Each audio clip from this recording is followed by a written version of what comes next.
Olá, hoje é terça-feira, 21 de janeiro de 2020. O Bom Dia Maranhão está começando agora e vamos acompanhar alguns dos destaques de hoje. Erro na correção das provas do Enem pode dificultar inscrição de candidatos maranhenses no SISU. No interior do Maranhão, idosa toma susto com o aparecimento de jacaré nas proximidades de casa.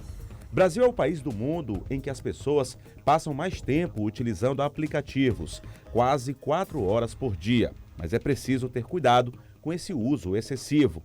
Cavalo de Aço estreia hoje na Copa do Nordeste. O time é o único representante maranhense na competição regional. A taça está em Imperatriz e torcedores sonham com a conquista. Fique ligado na TV Difusora e tenha um bom dia, Maranhão.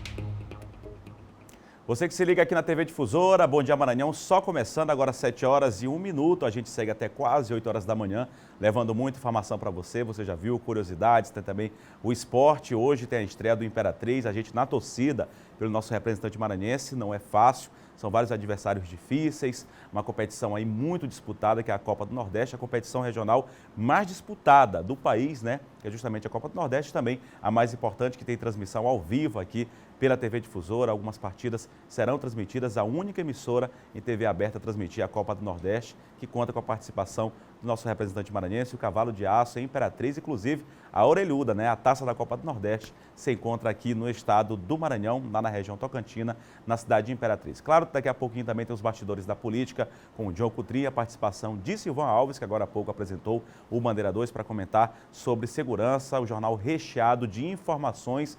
Mas a gente começa mostrando a previsão do tempo, agora 7 horas e 2 minutos.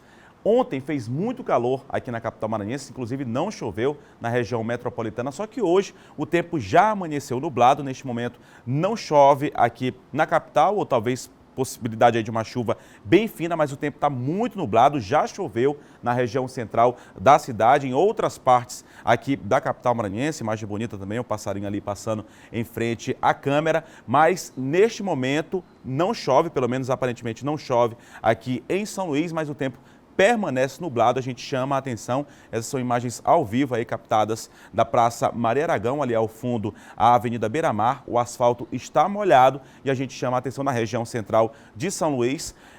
Não está chovendo neste momento, mas já choveu, o asfalto está molhado. Então as pessoas que forem pegar daqui a pouco o trânsito, não só na região central da cidade, mas outras partes de São Luís em que já choveu, precisa, claro, redobrar a atenção, dirigir em qualquer tipo de situação. A pessoa tem que dirigir com atenção, dirigir com cuidado, com o asfalto molhado, tem que ter ainda mais atenção e mais cuidado. A gente mostra agora, o tempo permanece nublado, algumas nuvens neste momento no céu, há possibilidade ainda de chuva na manhã desta terça-feira, tempo nublado na capital maranhense e também em algumas partes da região metropolitana, inclusive já choveu na região central da cidade. Ontem fez muito calor, mas a gente está justamente nessa fase de transição, segundo os especialistas. Ora pode ter sol, ora pode ter chuva, inclusive aí revertendo, né? Justamente amanhecendo com sol, amanhecendo com chuva, e depois o tempo pode ter justamente essa mudança por conta da fase de transição em que se encontra essa parte norte do estado, onde está localizada a capital São Luís e também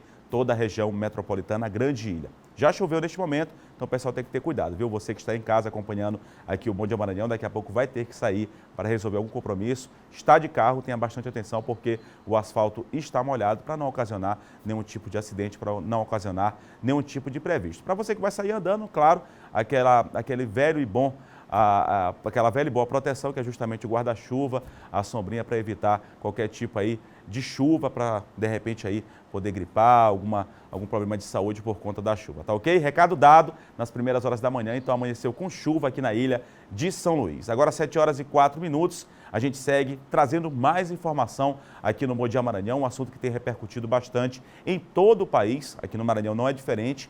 O Ministério da Educação informou que já fez a revisão de todas as notas do Enem, depois de ter admitido que houve erro, aliás, na correção das provas. Mesmo assim, os estudantes ainda estão apreensivos, já que o Sistema de Seleção Unificada, o SISU, abriu hoje para inscrições em mais de 4.000 vagas só aqui no estado do Maranhão. Essa foi a quarta vez que Karim fez as provas do Exame Nacional do Ensino Médio, o Enem. As 3 primeiras serviram apenas como teste. Na edição atual, entrou para valer na busca por uma vaga no curso de Medicina. Foi surpreendido com a informação de problemas na contabilização das notas.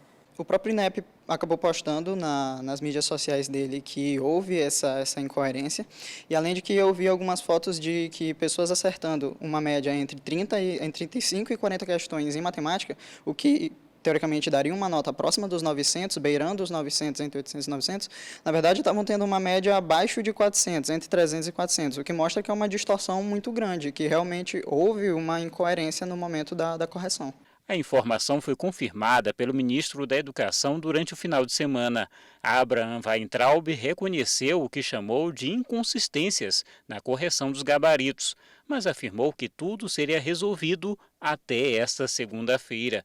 Com base nisso, a Universidade Federal do Maranhão resolveu manter o calendário. O SISU começa pela manhã, dia 21, e vai até o dia 24. Então, a nossa programação prevista no edital das matrículas presenciais também está garantida para os dias 31 de janeiro, 3 e 4 de fevereiro. Essa não é a primeira vez que estudantes enfrentam problemas no Enem. Apesar disso, as notas são usadas para a distribuição de vagas em universidades de todo o país, entre elas a UFMA. Nós estamos ofertando 2.453 vagas nos campos de São Luís, de Imperatriz, de Pinheiro, Chapadinha e Bacabal. Quem sonha com uma dessas vagas acredita que o processo acaba prejudicado. A gente vê que uma prova do Enem que foi elaborada em meados de junho e julho, com textos base sendo acessados em abril, março, ou seja, em 2 meses, 3 meses, teve tempo de fazer todo esse processo, foi desorganizado sim, de fato. Pois é, a gente continua neste assunto porque, como você viu aí na reportagem, o sistema de seleção unificado abriu as inscrições hoje. Portanto, a gente aciona Eduardo Bueno. Bom dia, Bueno. Quais os procedimentos aí que os candidatos precisam ter para ter acesso, mesmo com toda essa problemática envolvendo a questão do Enem? Quais os procedimentos que os candidatos têm que ter para conseguir a inscrição aí no sistema de seleção unificada? Muito bom dia a você. Bom trabalho. Oi, Eduardo, bom dia para você e para todo mundo que nos acompanha. Eduardo, o estudante ou candidato precisa acessar o sistema de seleção unificada, o site na internet. As inscrições já estão abertas e só aqui no estado, como o VT bem mostrou aí, são mais de 4.000 vagas somente na UFMA, fora as vagas do Instituto Federal de Ciência e Tecnologia do Maranhão. A boa notícia para os candidatos, Eduardo, é que o MEC prorrogou o prazo de inscrições. Ele seria encerrado na sexta-feira, mas vai até o domingo, até as 23h59 desse domingo. Em todo o país, Eduardo, são mais de 237 mil vagas em universidades públicas. E é importante também o estudante, o candidato, ficar atento aos prazos com relação às inscrições nas universidades. Lembrando que no dia 28 agora de janeiro sai então o resultado final aí, né, do ProUni, aliás, do SISU, do Sistema de Seleção Unificada, né? Então o resultado final sai no dia 28 e na semana seguinte já começa então o prazo de inscrições nas universidades públicas que utilizam a nota do Enem como forma de ingresso, isso nesse primeiro semestre, o 2020.1. Agora, aos candidatos que não conseguirem ser selecionados na primeira chamada, essa primeira chamada que está sendo realizada agora,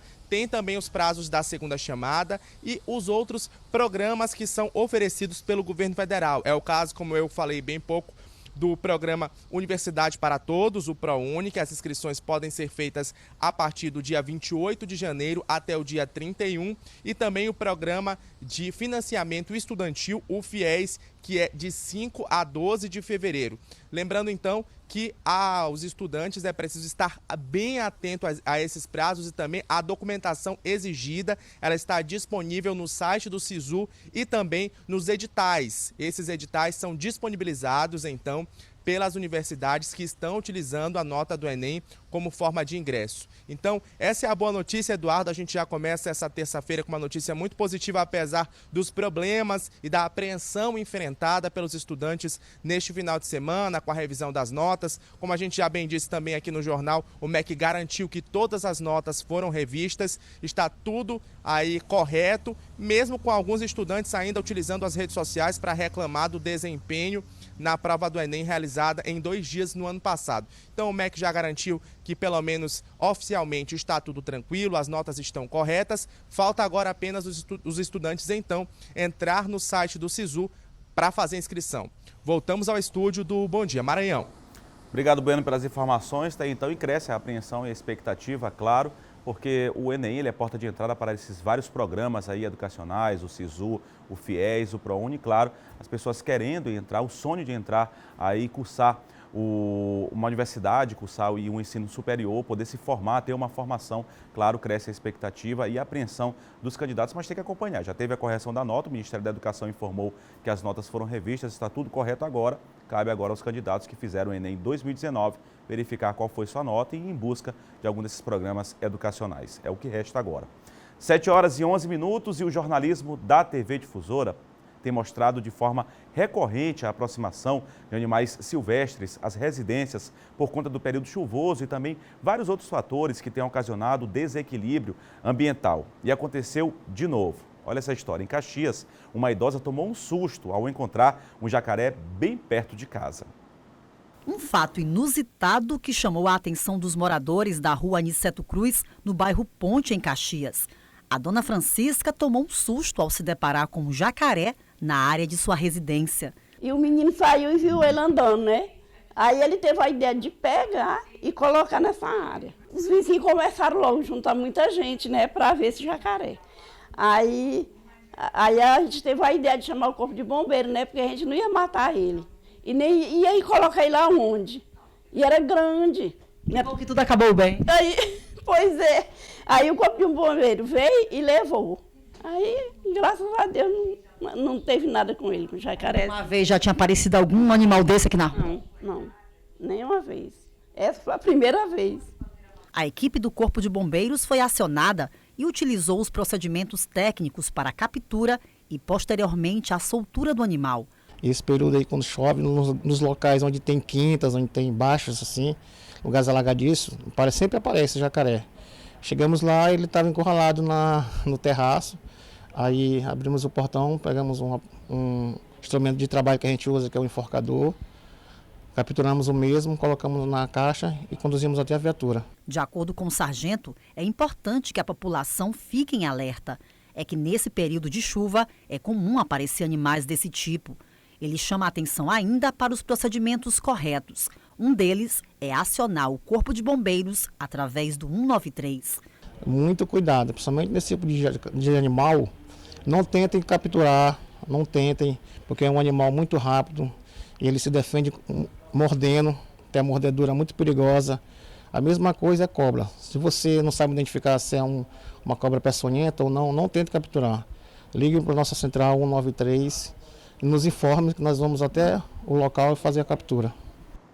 Pois é, esse é o procedimento correto, né? Cobra, jacaré, enfim, se afastar, porque são animais silvestres e estão longe aí do espaço de convivência, do ambiente, do espaço de convivência deles, no caso, do ambiente natural em que vivem. Então tem que se afastar e entrar em contato aí com o Corpo de Bombeiros para fazer a captura desses animais. Tem acontecido muito, a gente percebe mudança climática agora, desequilíbrio ambiental, mais para o meio do ano, para o final do ano passado, muitas queimadas também aconteceram. Então, os animais acabam migrando para outros espaços que não é o correto, que não é o ambiente natural deles e acaba acontecendo esse tipo de situação. Agora, imagina o susto, né? Para quem não é acostumado, como a senhora falou, foi a primeira vez que apareceu um jacaré na casa dela, imagina o susto das pessoas. Agora tem que se afastar e entrar em contato com o Corpo de Bombeiros, é o procedimento correto. Agora 7h14 e o Tribunal de Justiça aqui do Estado do Maranhão é o primeiro do Brasil a aceitar o pagamento por cartão de dívidas no Judiciário. A novidade já está em funcionamento. Inicialmente, a escolha de pagamento na modalidade de cartão de crédito será possível para cobrir as custas e acordos judiciais. Caso ele entre em conciliação com o outro demandante, o juiz pode oferecer para ele a opção de pagar aquele acordo por meio do cartão de crédito, é um dos momentos. Um outro momento é quando ele vai ajuizar uma ação, né, no Poder Judiciário, e que há a cobrança das custas judiciais referentes àquele processo. Na própria página do Tribunal de Justiça do Estado do Maranhão na internet, é possível encontrar o link Gerador de Custas, onde o cidadão busca pela opção desejada, informa os dados pessoais e em seguida é direcionado para escolher a forma de pagamento, que pode ser o parcelamento no cartão de crédito. Para permitir e facilitar o pagamento das custas, porque às vezes as partes não têm aquele valor todo, então isso permite que ela pague a custa dividindo em parcelas no cartão. Está disponível na página do tribunal, no gerador de custas do tribunal. No momento, 2 operadoras ou financeiras já estão devidamente habilitadas para realizar essa prestação de serviço.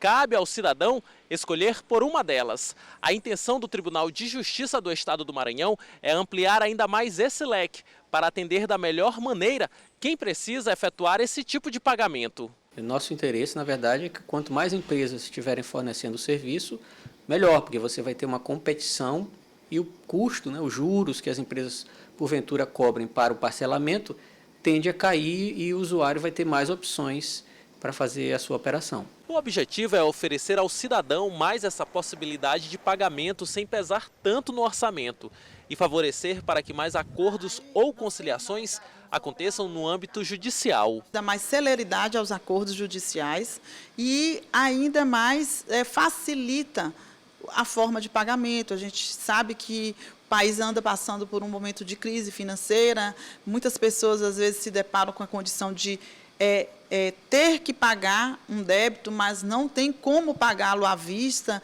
então pagando por cartão de crédito ajuda muito. É uma opção, né?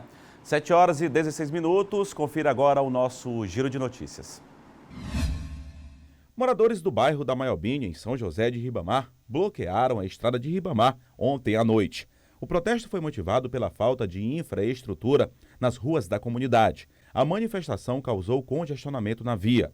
Depois de negociação com a Polícia Militar, a rodovia foi liberada para o tráfego. A Prefeitura de São José de Ribamar ainda não se pronunciou sobre a reivindicação da comunidade. A Secretaria Municipal de Trânsito e Transportes, a SMTT, iniciou o serviço de renovação cadastral dos condutores e veículos que atuam no serviço de transporte escolar em São Luís. O recadastramento será feito na sede da Secretaria, no bairro do Ipaze, na capital, até o dia 13 de março. Após esta data, a SMTT dará início à fiscalização dos veículos de transporte escolar. Após sucessivos adiamentos, começa a valer, a partir do dia 31 de janeiro, a obrigatoriedade de uso da placa do Mercosul em todos os estados do país. O prazo atende ao estipulado na resolução do Conselho Nacional de Trânsito, o CONTRAN, de julho do ano passado, que determina que as unidades federativas do país devem utilizar o novo padrão de placas de identificação veicular. Desde a decisão pela adoção da placa do Mercosul, a implantação do registro foi adiada 6 vezes. A adoção do sistema de placas do Mercosul foi anunciada em 2014 e inicialmente deveria ter entrado em vigor em janeiro de 2016. Em razão de disputas judiciais, a implantação ficou para 2017 e depois adiada mais uma vez para que os órgãos estaduais de trânsito pudessem se adaptar ao novo modelo e credenciar as fabricantes das placas. E no próximo bloco, Tambor de Crioula, uma das maiores e mais importantes manifestações da cultura popular maranhense, passará pelo processo de revalidação. E mais, você sabia que o Brasil é o país do mundo em que as pessoas passam mais tempo utilizando aplicativos? São quase 4 horas por dia. Agora 7h19, o Bom Dia Maranhão volta já já. A gente acompanha imagens ao vivo do Centro Histórico agora de São Luís. Nós temos imagens ao vivo, nesse momento tempo nublado aqui na região central da cidade, mas não chove. Imagens ao vivo ali do Centro Histórico de São Luís. O Bom Dia Maranhão volta já já.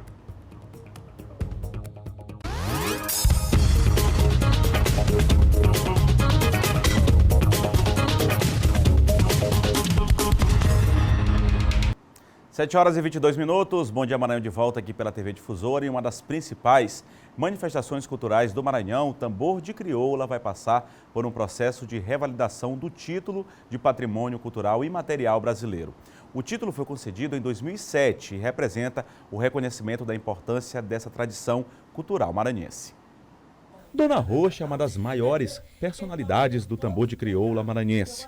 Profunda conhecedora do tema, está inserida na manifestação da cultura popular maranhense há 74 anos, desde quando nasceu. Tradição que passa dos pais para filhos e que não pode ser perdida. O tambor é uma coisa muito bonita, é uma coisa muito boa aqui em São Luís. Então eu peço para o povo, gente, vamos agilizar essa história, porque os tambores estão criando mofo no canto. Vamos botar tambor para a rua, porque antigamente eu dançava tambor no São João, no Carnaval, que comigo não engancha nada, eu danço é mesmo. Toda a riqueza cultural que tem a valorização expressa em apresentações durante todo o ano, na criação da Casa do Tambor de Crioula, em São Luís. A manifestação que teve seu reconhecimento nacional em 2007, ano em que o Tambor de Crioula passou a ser Patrimônio Cultural Imaterial Brasileiro. Após o registro, o bem é acompanhado e monitorado pelo IFAM. Agora, 12 anos depois, a brincadeira terá que passar pelo processo de revalidação. Mas, segundo este antropólogo, é um processo normal e não existe risco algum da manifestação artística perder o título. O objetivo é identificar as transformações que ocorreram durante esse período de 10 anos, de 12 anos, e também os efeitos da patrimonialização, né? Se houve um avanço, né? Se há ainda limitações, quais são as fragilidades que devemos tomar para que nos próximos 10 anos também, com vistas a uma nova reavaliação, a gente possa identificar essas fragilidades. São várias características típicas do tambor de crioula, a exemplo das vestimentas, da dança e, como o próprio nome da brincadeira já sugere, os tambores. Ao longo dos anos, assim como as outras manifestações da cultura popular maranhense, com o tambor de crioula não tem sido diferente, vem passando por várias transformações. Uma das mudanças é que atualmente boa parte dos tambores usados na brincadeira estão sendo construídos de PVC, mas tradicionalmente são feitos de madeira. A fabricação do tambor, a gente tem uma predominância do tambor feito de PVC, né? E há uma preocupação dos detentores é que esse tambor ele também seja fabricado de madeira, que ele continue sendo fabricado, transmitido dos mais antigos para os mais jovens. A gente não pode mais ir para as matas cortar madeira, né? Então eles vão aproveitando os canos que estão por aqui, mas o tambor de PVC também ele toca legal. Demora um pouco, né? Para esquentar, mas depois que ele pega o pique ali, meu filho, que tem um coreiro bom para tocar, a mulher dançar até dizer já chega. Da mulher que dá no couro, vai lá, minha Nossa Senhora. Da mulher que dá no couro, São José de Ribamar. Da mulher que dá no couro, vamos tocar os tambor. Da mulher que dá no couro, deixa a mestra roxa dançar. Tambor de crioula aí, reconhecido, não só aqui no estado do Maranhão, aqui muito, claro, nossa cultura popular maranhense, mas em todos os estados do Brasil e até fora, em todos os países, vários representantes que reconhecem e valorizam a cultura popular maranhense. E, claro, uma das maiores manifestações é com certeza o tambor de crioula. E na região dos Cocais foi o faturamento das malharias que aumentou este ano aí por conta dos fardamentos escolares, né? Os empresários estão apostando em promoções para atrair os pais que ainda não compraram o uniforme escolar, para aquecer ainda mais as vendas. Esta assistente social sabe bem o que é procurar preços mais acessíveis para poder comprar o material da garotada. Se virar nos 30 para ver se dá um jeito, né? Comprando um dali, outro daqui, porque a gente não consegue nem comprar num só lugar, porque a gente tem que fazer a pechincha, né? Marinalva, não tem jeito. Início de ano, os pais não podem fugir do investimento na educação dos filhos, seja na matrícula ou na compra do material ou fardamento escolar. Investimento que trará resultados a longo prazo. E não está fácil para ninguém não, viu? Como para todos os pais, né? É um investimento que a gente quer um retorno, né? Mas um investimento difícil, porque é tudo muito caro, né? Mas a gente vai tentando driblar, né, essa economia alta, né, que a gente está tendo, as dificuldades, e dar o melhor para os nossos filhos, porque é a educação em primeiro lugar, né? Mas enquanto os pais reclamam dos altos preços, há quem comemore. É nesta época do ano que as costureiras trabalham mais. E o aumento da produção é recebido com entusiasmo. A gente trabalhar é muito bom. Aumenta, mas também é bom porque aumenta a empresa também, né? Faz parte. Tudo isso porque a demanda aumenta. Normalmente a gente se surpreende, porque cada ano que passa o número de alunos também cresce nas escolas. Então a gente percebe que a gente nunca consegue atender 100%, porque a procura normalmente é bem maior. E uma outra eu tenho um probleminha de mão de obra. Nesse período a gente não encontra mão de obra com facilidade. O preço da blusa de farda varia de escola para escola e pode chegar a R$ 33. Os pais devem se antecipar no pedido. Sim, é bom que se preparem, até as escolas mesmo se organizem com antecedência em relação a modelo e tudo, para a gente se programar melhor e atender melhor. 7h28, a gente segue com o Bom Dia Maranhão e olha, o Brasil é o país do mundo em que as pessoas passam mais tempo utilizando aplicativos. Você sabia disso? Quase 4 horas por dia. Apesar das facilidades, é preciso também tomar cuidado no uso. Nas mãos, fáceis, práticos, requisitados a todo instante. Os aplicativos permitem transações bancárias, contatos comerciais, pessoais, diversão, despertam a criatividade. Resumindo, atendem necessidades diárias no mundo bem agitado. Eles acabam sendo facilitadores na vida de quem cria conteúdo para a internet, porque acabam fidelizando e marcando a marca no mercado. No computador, 2 celulares e o Anderson não está sozinho. O Brasil é o 3º país no mundo em que as pessoas mais passam tempo usando aplicativos, uma média diária de 3 horas e 40 minutos. Os dispositivos celulares facilitou essa comunicação, né? Então, hoje nós temos aí a média de 1 a 2 smartphones, que são celulares, para cada pessoa. Então existe a vontade de se comunicar, a vontade de colocar em prática, conhecer, conversar. Então as redes sociais trouxeram isso para as pessoas. Dona Maria Alzeni, Nita, como prefere ser chamada, tem 77 anos e um aplicativo preferido, de mensagens instantâneas. Usa para falar com os filhos em Goiânia, Marabá, na Itália e no Japão. E mandar áudios no grupo da família, claro. Estou aqui dando a entrevista aqui com esse pessoal que está aqui em casa. Estou muito feliz por isso. É já que eu mando a foto dessa entrevista e vocês ficam de olho que vai já, vocês vão ver. Na hora da foto, uma selfie. Legal. E está marcada para hoje a primeira audiência de instrução do processo que apura a morte do jovem Bruno Rafael em junho do ano passado, no município de Pasto Lumiar, na região metropolitana. Eduardo Bueno volta com a gente ao vivo e tem essas informações. Bueno, é com você. Pois é, Eduardo, a audiência de instrução está marcada para hoje lá no Fórum de Pasto do Lumiar, onde testemunhas e o principal suspeito do crime, suspeito porque ainda não foi pronunciado a julgamento, o André Lucas, vai ser ouvido. Só para a gente relembrar um pouquinho desse caso, esse crime aconteceu em junho do ano passado, no bairro do Sítio Natureza, em Pasto do Lumiar. O Bruno Rafael mora lá e na casa dele estava sendo realizada a festa de aniversário da namorada dele, a Letícia. O corpo dele foi encontrado na manhã do dia seguinte, né, por amigos que chegaram lá e encontraram o Bruno Rafael morto embaixo de uma caixa d'água. Desde o início das investigações, o André Lucas figurava como principal suspeito porque ele desapareceu logo depois que o Bruno Rafael foi encontrado morto. O André Lucas só foi localizado no dia 17 de julho, quase um mês depois da data do crime, no município de Santa Inês, a 250 quilômetros daqui da capital. Ele estava escondido em um hotel. Ele foi preso lá e conduzido aqui para a capital maranhense, né, para a região metropolitana, na delegacia do Maiobão. Ele prestou depoimento e confessou ser o autor do crime. Na época ele disse à delegacia, a delegada, Eduardo, que esse crime teria sido motivado então por ciúmes do Bruno Rafael. O André Lucas disse que estaria mantendo uma relação extraconjugal com a Letícia, né, uma relação aí amorosa com a Letícia, e que o Bruno Rafael teria pegado os dois em flagrante, então teria começado a confusão e no meio dessa briga, o André Lucas teria assassinado o Bruno asfixiado. Ele confessou todo esse crime. Esse caso teve bastante repercussão, viu, Eduardo, aqui na capital maranhense. E agora a gente vê aí o resultado dessa primeira audiência de instrução, onde, diante do Ministério Público e também do juiz, deve ser decidido se o André Lucas vai ser submetido a julgamento ou não. Voltamos ao estúdio do Bom Dia Maranhão. Obrigado, Bueno, pelas informações. Bom trabalho para você. Crime que teve muita repercussão aqui na capital maranhense, em Paço do Lumiar, onde aconteceu, e claro, em toda a região metropolitana. Agora, 7 horas e 32 minutos, a gente segue falando de segurança aqui no Bom Dia Maranhão.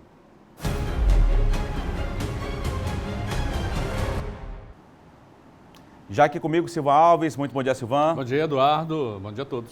Silvan, a gente começa falando sobre... Na verdade, já está repercutindo esse assunto desde ontem, que foram aquelas pessoas que prestam serviço de forma terceirizada para a polícia, que fizeram uso de uma viatura da polícia e estavam apreendendo motos, pelo menos uma foi confirmada, a gente mostrou inclusive aqui, você mostrou no Bandeira 2, esse crime que continua sendo investigado pela polícia e tem gerado ainda está tendo desdobramento, né, Silvan? O motorista foi preso depois que teve a prisão decretada pela Justiça.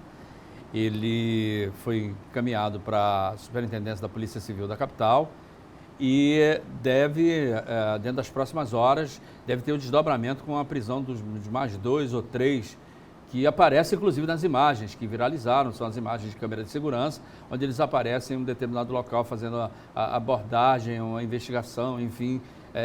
Na verdade, Eduardo, já haviam várias denúncias de envolvimento dessas pessoas aí com atividade policial, que na verdade eles não são policiais, utilizavam essa viatura, na verdade, ela é uma viatura que já não estava mais servindo a terceira delegacia, mas ela continuava plotada, porque ela estava na garagem que fica bem em frente à terceira delegacia lá do Conjunto Radional.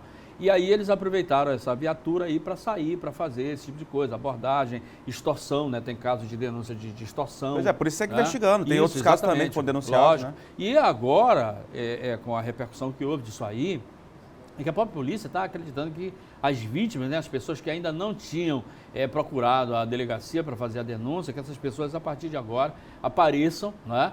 Para que possam ser feitas outras denúncias, outros inquéritos contra esses acusados aí, né?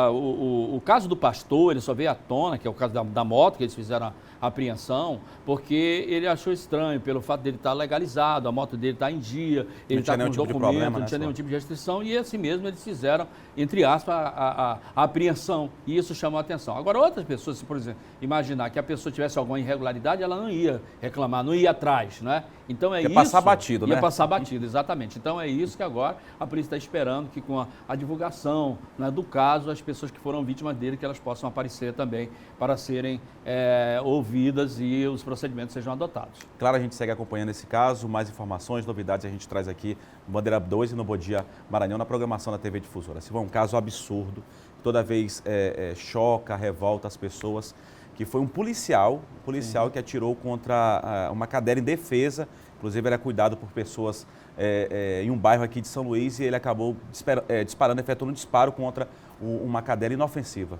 Isso aconteceu lá no Jardim Turu, policial militar, ele diz ter atirado no animal, no caso a Alessi, né? Ela era tratada, é um animal de rua, Eduardo, mas ela era tratada lá pelos moradores que cuidavam dela. Tanto é que quando ocorreu esse episódio, os próprios moradores foram que socorreram a cadela e levaram ela. Uma cadela dócil, né, Silvan? Isso, o hospital veterinário. Segundo eles, ela era inofensiva, não latia e tal, quando passava qualquer coisa, um comportamento normal de qualquer animal.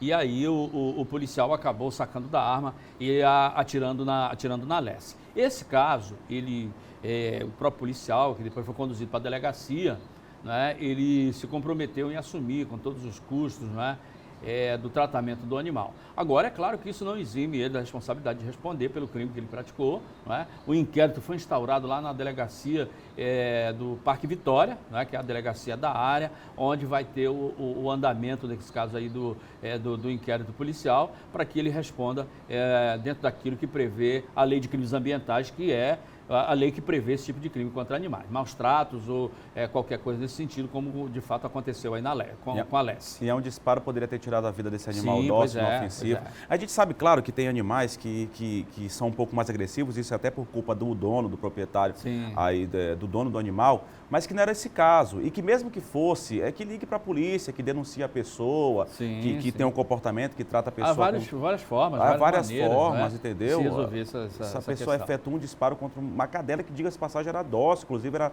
tratada, latia quando passava alguém, é um comportamento, como você bem disse, Silva, de vários animais, e os cachorros, eles costumam fazer isso mesmo, quando passa um veículo, passa alguém. Lógico. Mas não é o caso agora, não foi um comportamento, ao meu ver, arbitrário, errado. Enfim, agora a polícia deve investigar esse caso, ele vai responder por crime ambiental. Obrigado, viu, Silva, pela sua participação mais uma vez. Bom dia, Eduardo. Bom dia a você, bom dia a todos. Silva que está de volta amanhã, apresenta o Bandeira 2 às 6 horas da manhã e traz os destaques da segurança aqui no Bom Dia Maranhão. Agora 7 horas e 37 minutos, vamos conferir como é que fica a previsão do tempo. A gente já mostrou que já amanheceu chovendo nesta terça-feira aqui na capital São Luís. A gente confere como é que fica a previsão do tempo agora para o restante desta terça-feira em cidades aqui do estado do Maranhão. Vamos começar aqui pela capital maranhense. Sol e aumento de nuvens de manhã, pancadas de chuva à tarde e à noite. Já choveu também na manhã desta terça-feira aqui na capital maranhense. Mínima de 24, máxima de 32 graus. Seguimos agora para a cidade de Imperatriz. Previsão de pancadas de chuva à tarde e à noite. Também pode chover em Imperatriz. Mínima de 22, máxima de 33 graus. A gente lembra que à noite vai ter a partida do Imperatriz contra o CRB. Pode ser que seja aí debaixo de chuva. Pelo menos é o que diz a previsão. Vamos torcer para que não atrapalhe, claro, a partida. Cidade de Caxias, sol com algumas nuvens, chove rápido durante o dia e também à noite. Termômetros oscilando entre 23 e 33 graus, podendo chegar à máxima mesma de Imperatriz e também Caxias, de 33 graus. Seguimos para outras 3 cidades maranhenses, previsão do tempo para esta terça-feira. Vamos agora para Balsas. Previsão de pancadas de chuva à tarde e também à noite, mínima de 22, máxima de 32 graus. Município de Bacabal agora, o dia começa com sol, mas pode chover à tarde e à noite. Na cidade de Bacabal, termômetros oscilando entre 22 e 33 graus. Para fechar a cidade de Barreirinhas, região dos Lençóis Maranhenses, o dia começa ensolarado, para a felicidade das pessoas que estão aproveitando a região dos Lençóis, mas há previsão de chuvas durante à tarde e também pode ser que chova à noite na cidade de Barreirinhas, mínima de 23 e máxima de 33 graus. Está aí a previsão do tempo em algumas cidades do estado do Maranhão para esta terça-feira. E no próximo bloco, Taça da Copa do Nordeste está em Imperatriz. O Cavalo de Aço estreia hoje na competição jogando em casa com o apoio da torcida. E mais, um passeio pelo Centro de Pesquisa de História Natural e de Arqueologia aqui do estado do Maranhão. Agora são 7 horas e 39 minutos. Intervalo é rapidinho. Bom Dia Maranhão. Volta já já.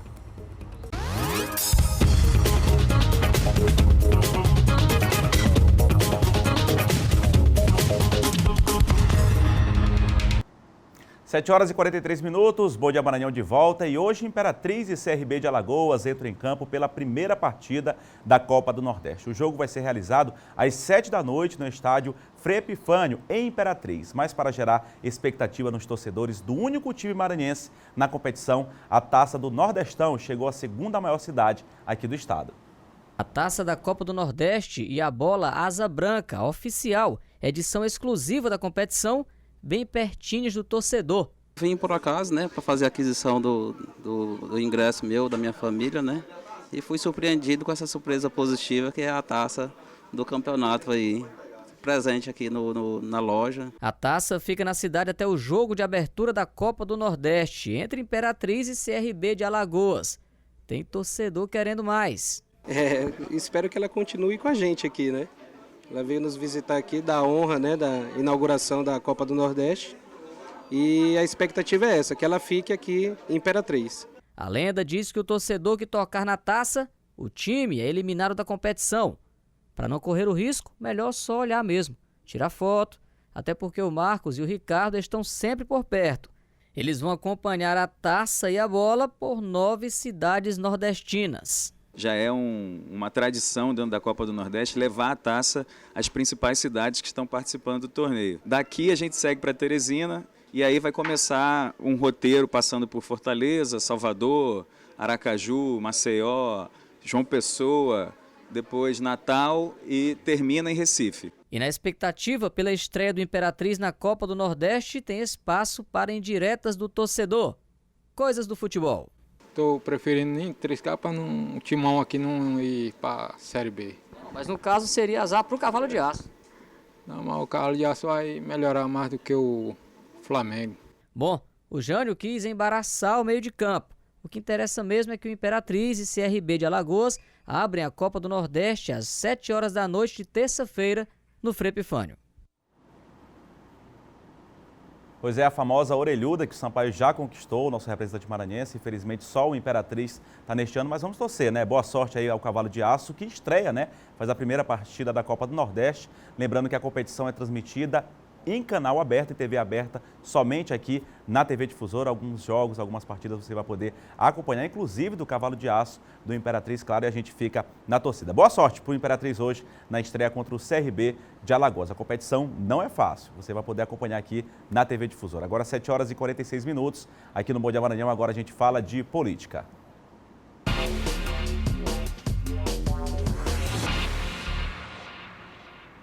E os bastidores da política, você já sabe, já está aqui comigo o John Coutrinha. Muito bom dia, John. Bom dia, Eduardo. Bom dia a todos. John, a gente tem mostrado aqui os encontros, os bastidores aí, já pensando na eleição de 2022.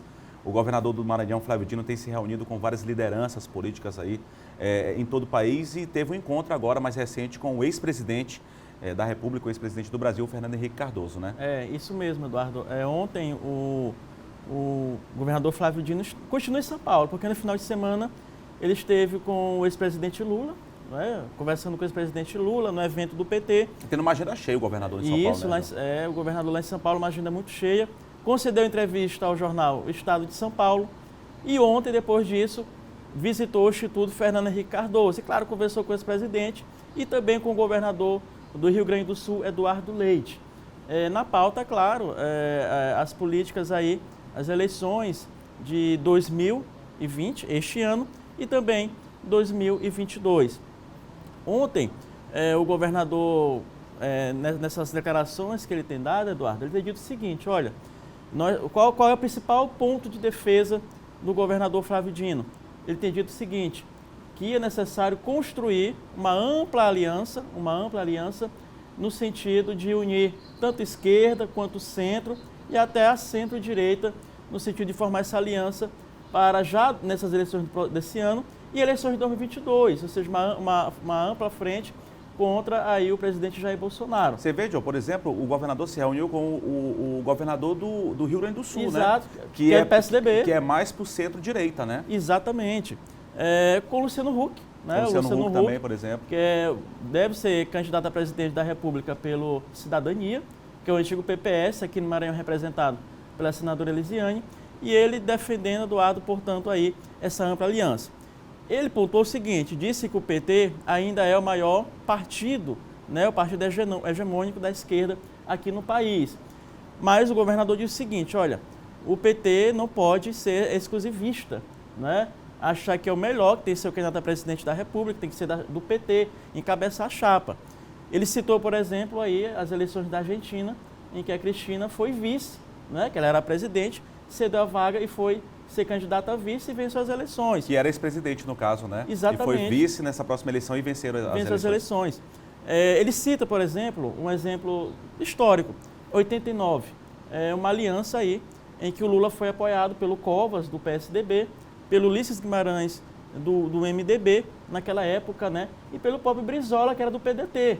Ou seja, ele defende essa mesma aliança já para as próximas eleições presidenciais. Ou seja, que talvez o PT não encabeça a chapa, né? Pode indicar a vice, pode ser um outro nome, ou do Flávio, ou do Ciro Gomes, né? Tantos nomes aí.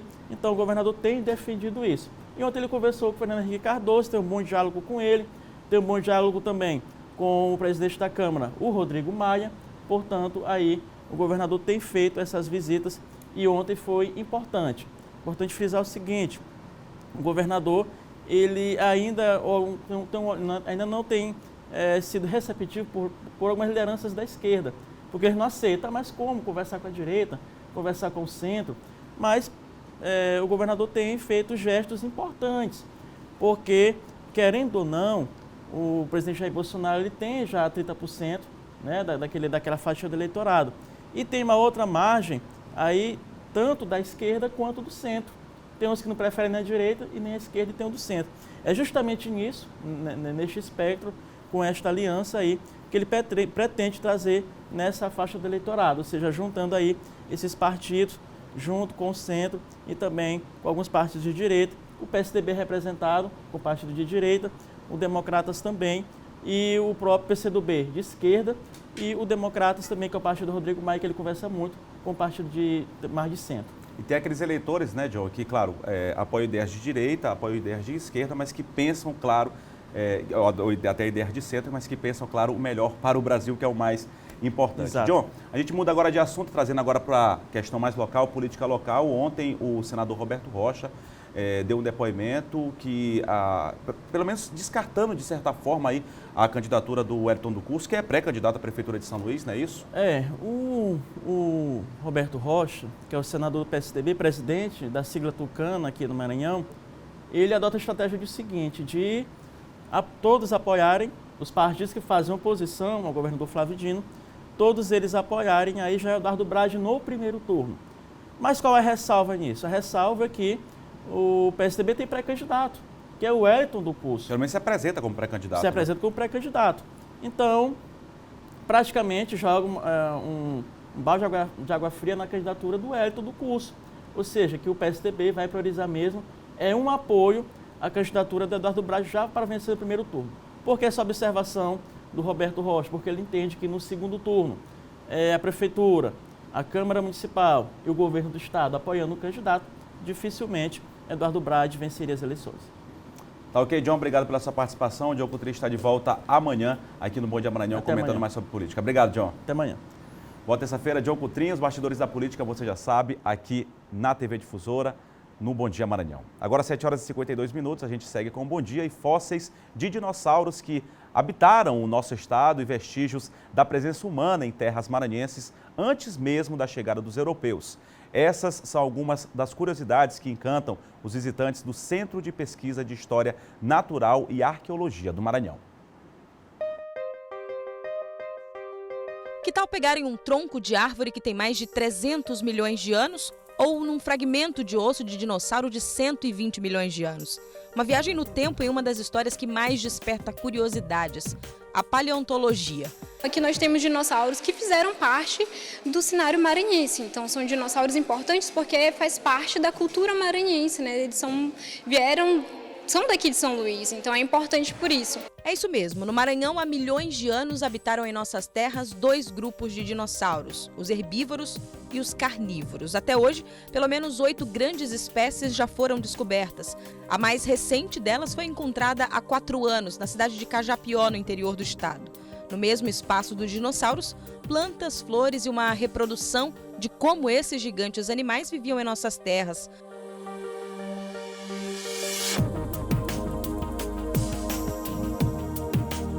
Alguns degraus e estamos no setor de arqueologia, onde o ciclo de habitação há 9.000 anos é retratado nos machados de pedra, na cerâmica de práticas funerais da época ou na pintura rupestre encontrada na cidade de Carolinas. Aqui nós encontramos alguns artefatos de povos pré-históricos, povos pré-coloniais. Nós temos alguns materiais líticos, temos sambaquis, temos estearias, algumas cerâmicas mortuárias também. Os povos indígenas também estão retratados no Centro de Pesquisa de História Natural e Arqueologia do Maranhão. Elementos tradicionais da diversidade linguística e cultural dos mais de 145 mil índios espalhados pelo estado, de 11 etnias diferentes. Aqui a história dos indígenas trata em cada item sobre resistência. Esta é a área de etnologia do museu. A viagem no tempo termina neste espaço interativo, com a evolução da nossa história e um legado deixado às novas gerações. Por último, a gente vai trabalhar a memória como um todo aqui nesse espaço, né? A afetividade do maranhense, a questão da autoestima, de você conhecer a sua história para você se valorizar e, acima de tudo, você ter orgulho de ser maranhense e ter uma história tão rica, tão diversificada, que é o que caracteriza a gente enquanto maranhense.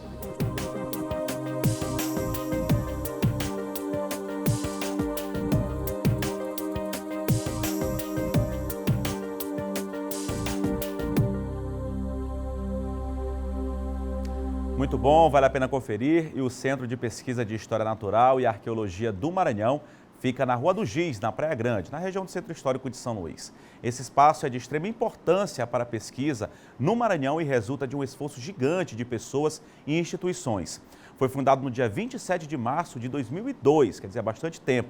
Tem atuação nas áreas de paleontologia, arqueologia e etnologia, com ações voltadas ao conhecimento, valorização e preservação do acervo patrimonial maranhense. Realiza também pesquisas de salvamento, monitoramento e resgate de sítios arqueológicos no estado. E é claro que muito ainda precisa ser feito pela pesquisa no Maranhão, que é um dos estados mais ricos do Brasil em sítios arqueológicos.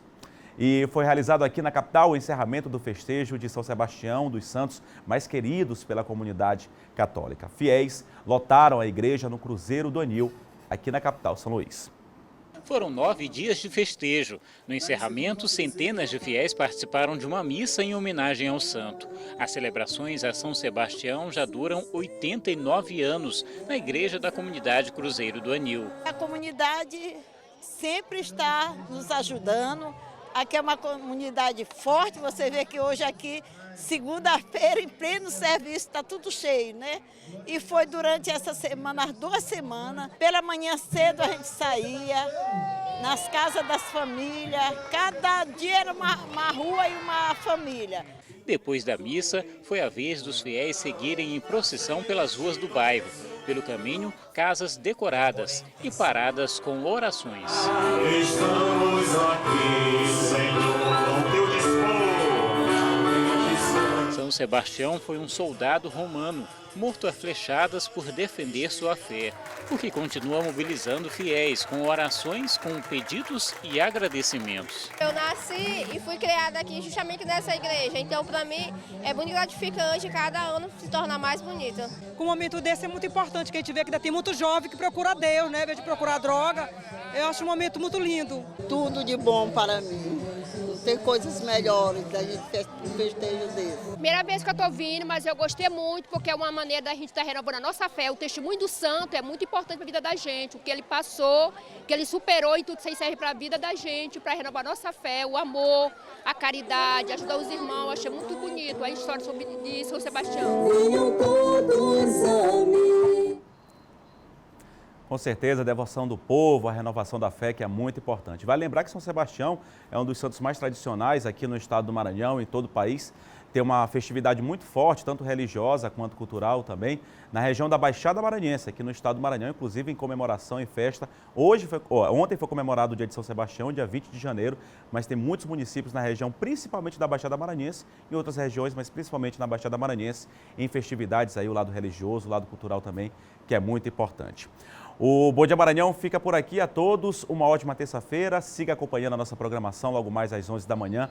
Tem Iago Brandão e a Jéssica também no Tudo de Bom. Logo depois, ao meio-dia, tem a Kate Almeida trazendo aí outras notícias, as principais informações na manhã desta terça-feira e também um resumo do que aconteceu em todo o estado do Maranhão. E às 7h20 da noite o encontro é no Jornal da Difusora com a Cristiane Moraes. Tem também outras notícias no nosso portal ma10.com.br. Nosso encontro marcado amanhã, quarta-feira, 7 da manhã, aqui no Bom Dia Maranhão. A todos uma ótima terça. A gente se vê amanhã. Até lá.